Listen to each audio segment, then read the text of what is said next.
Quando falamos da energia de Libra, a gente está falando não só de relacionamentos, a gente está falando de uma energia de justiça, de equilíbrio, de dar e receber, de troca, de ação e reação. Se trata do equilíbrio da vida, né? Aquilo que eu não quero pra mim, eu não devo desejar pra ninguém. Porque somos todos semelhantes aos olhos de Deus, né? Somos seres divinos passando por essa experiência terrena. Então, é uma questão de evolução, de ter esses olhos, né, para a vida, seguindo os preceitos da espiritualidade, né, de tudo aquilo que de alguma forma chega até nós de conhecimento divino, seja pela Bíblia, né, seja pelos ensinamentos do Evangelho de Cristo, ou pelo Bhagavad Gita, ou ao Corão, sei lá, seja lá qual for a nossa crença, né, aquilo que nos conecta com a nossa espiritualidade, a nossa essência, né, que é representado pela carta do Papa. O Papa é aquele que ensina o que aprende, né, e aquele que estuda também, de tá nessa energia constante de aperfeiçoamento.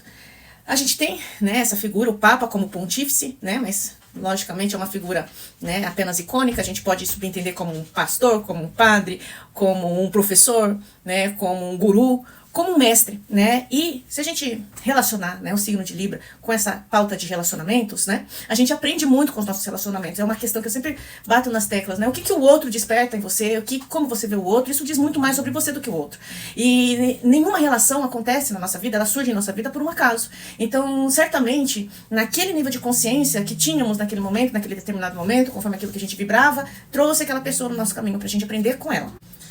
O Papa, ele fala muito de cultura também, né? A gente entende também que antes do Papa tem a imperatriz, tem o imperador, que tem o arquétipo da mãe, do pai, né? Então ele tem esse enraizamento daquilo que absorveu de conhecimento, né? De ensinamentos através dos pais. Então, a gente entende também que a forma de se relacionar dos outros tem muito dessa questão nutricional familiar, né? Daquilo que foi herdado de pai, de mãe. Não é questão de certo e errado, é questão da própria natureza, né? De questões que estão muito mais abrangentes, né, do que essa questão ambiental, né. Lógico que a questão ambiental também interfere bastante, né, porque a gente interage e acaba, né, absorvendo um pouquinho daqui e dali, né, porque a gente está sempre nesse fluxo, né, da vida de troca, de permutas energéticas, inclusive.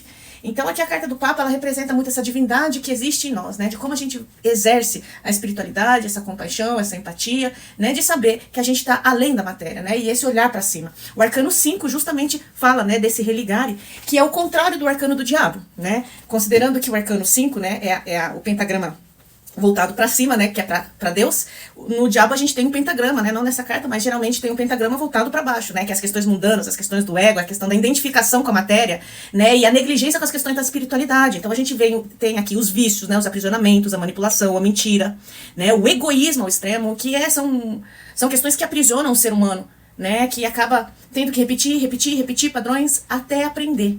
Né? Por isso que depois que desencarna, se não aprendeu a lição, vai para o umbral e assim vai, o ciclo se repete. Por isso é muito importante a gente estar atento a quais padrões de comportamento a gente precisa se libertar, para a gente exercer o melhor da nossa espiritualidade, da nossa identidade, né? Da nossa essência, né? Subentende-se então, né, que aqui, a partir do Papa, né, de aprender, de procurar fazer ali o nosso melhor com esse comprometimento com algo maior, a gente tem o direito de escolha, né, os caminhos abertos, né, vou para cá, vou para lá. Porque se trata disso um relacionamento, né? É um comum acordo onde se subentende que duas pessoas que têm a sua plena consciência de quem são, do que aprenderam, do que desejam, escolhem estar juntos, né? E aí fazem esse acordo, né? Entram nessa energia de cumplicidade, de companheirismo. Então a gente entende também, né, que existe aqui, através desse compromisso, desses acordos, né, um caminho aberto. Um caminho aberto para seguir o coração e a razão. Aqui sim, né, diante das escolhas, dos caminhos, daquilo que eu sei que é certo, porque aprendi ali na arcana do Papa, né, os caminhos para seguir, através das minhas escolhas, do meu livre-arbítrio de agir assim ou assado, conforme as minhas verdades. E chegamos no arcano 8, né, que é o arcano da justiça, onde a vida vai falar, e aí, o que você aprendeu? Você está aqui, né, o mérito das suas conquistas, dos seus esforços, da sua superação, né, ou então você roda, porque a justiça, ela vem para nos ensinar, né, e para fazer com que a gente siga em frente, né, nesse ciclo de crescimento e desenvolvimento pessoal, de amadurecimento, porque temos depois o eremita.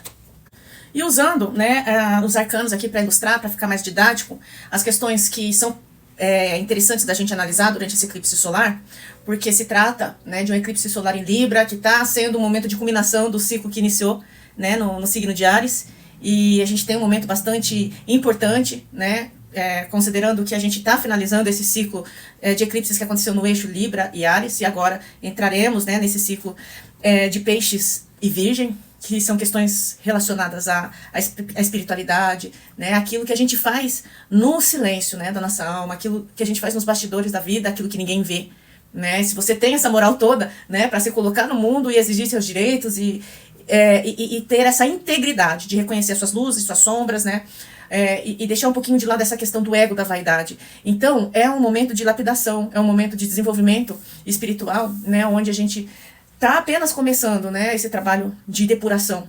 E eu acredito que, sendo, né, Áries o signo oposto a Libra, né, um signo que fala muito de batalhas, conflitos, porque considerando, né, que o Sol, que é a consciência, está eclipsado, né, no signo de Libra, né, que fica evidente esse momento, assim, que a gente está em conflito interno, está pensando na gente, está buscando uma forma, né, de se colocar no mundo e de fazer exigir aquilo que a gente deseja, né, esse momento que a gente está mais egoísta, é aquele momento que vai nos deixa naquele dilema, tá, mas e aí, o que que eu faço, né, daqui pra frente? Eu tenho mérito disso ou não, né? É a vida que vai responder através das consequências daquilo que foi semeado. E nesse momento, a gente se depara com um conflito interno que é você com você, né? Não adianta transferir culpa, não adianta se colocar no lugar de vítima, não adianta, né, ser covarde, né? Covarde no sentido de assumir a responsabilidade e fazer o que tem que ser feito.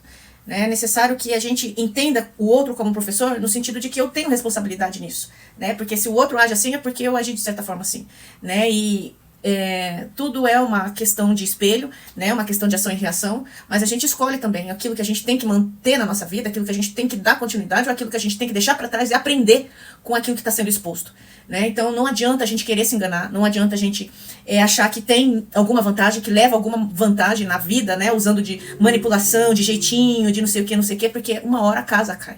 E aí o que você fez com isso? Você aprendeu ou você insiste em permanecer nos mesmos erros e se comprometendo? Porque as coisas chegam a ter uma continuidade onde o prejuízo pode ser ainda maior, né? Porque a vida é uma espiral, né? E a proporção, né, daquilo que eu deveria ter feito e não fiz, e com consciência disso, acaba que meio que aumentando, né, as consequências negativas, né, daquilo que eu poderia... das coisas que eu devo fazer, né? E o contrário também, né? Quando a gente escolhe agir de forma positiva, resistindo às dificuldades, né? Se mantendo resiliente àquilo que acredita, de certa forma a vida recompensa, né? Mas sempre há algo a aprender. Ninguém nesse planeta é 100% bom ou 100% ruim. A gente vive nessa dualidade em escalas, e o que nos faz diferente é o nosso estado de consciência e as nossas escolhas diante disso. Aquilo que eu aprendi com os meus erros, com os meus defeitos, com as minhas dificuldades, é a força da minha intenção, daquilo que eu quero construir para o meu destino. Sejam qual for, né, as dificuldades que eu tenho. Mas o que me faz diferente é esse compromisso comigo, né, sem querer terceirizar a culpa, a responsabilidade para ninguém. Sou eu comigo, né, e a mesma coisa, o que eu deixo de legado para o mundo, né, a partir daquilo que eu faço, que eu supero, e que de certa forma acaba sendo também uma fonte de inspiração, né, sempre tendo como referência o Papa, né, como esse ser representando, né, o religar a essência divina, né, quando expressa com verdade, né, com integridade, sempre disposto a fazer o seu melhor. E por último, mais não menos importante, né, o que esse momento está trazendo de consciência, de aprendizado com relação às escolhas do passado e com relação àquilo que eu quero construir para o meu futuro. Né? Até onde eu posso negociar? Quais valores que estão sendo expostos aqui, que são valores inegociáveis para mim? Né? Porque eu tenho as minhas convicções, eu tenho as minhas crenças, eu tenho os meus aprendizados, né? E o que vai ser antiético, imoral para mim, né? Se eu der continuidade a algo, ou levar adiante algo que não tem esse mesmo propósito de crescimento e evolução. Então são questionamentos importantíssimos, porque uma vez que a gente negocia com alguém que não está alinhado a esses propósitos de crescimento, de desenvolvimento e de evolução, então eu estou violando a mim, né? Eu tô sendo negligente a tudo aquilo que eu já tive de aprendizado e não vou adiante, eu vou regredir, né? Se eu tô nessa busca, né, de autoconhecimento, de desenvolvimento espiritual e me relaciono com uma pessoa que não dá a mínima para isso, tem possibilidade de dar certo? Não tem, né? A mesma coisa é eu me relacionar com alguém que, enfim, né, tem conceitos totalmente diferentes, né, forma de ver a vida. Então isso, de fato, é algo que se eu ceder, se eu abrir mão, né, isso vai ser uma violência contra a minha ética, a minha moral, né? Então são questões que devem ser refletidas, são questões que devem ser negociadas, se for o caso, né? Porque aqui também tem isso, né? Porque relacionamento se faz de acordo, né? Flexibilidade de ambas as partes com um propósito, um bem comum, né? Desde que haja amor, nutrição o suficiente para que as coisas se desenvolvam e cresçam como é a proposta, né? De todo relacionamento.